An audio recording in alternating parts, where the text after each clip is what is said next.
Protams, ir liels gods izcīnīt šo kausu, un mums vienmēr ir bijusi tāda sacensība. Un mēs ļoti ar visu izlases komandu vēlamies nokļūt tā līgā, un tas vēl prasīs ļoti daudz darba. Es domāju, ka mūsu sezonas iesākums nebija pats labākais, bet, manuprāt, tas ir saistīts ar treneru maiņu.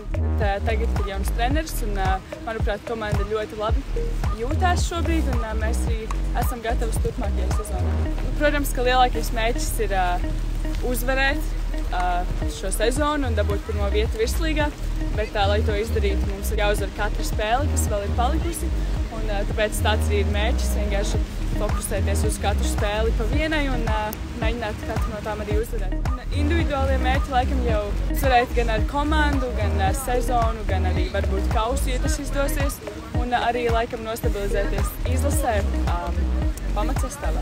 Manuprāt, mēs esam gatavs un ļoti gribās viņus uzvarēt pirmo reizi. Es domāju, ka būs laba spēle.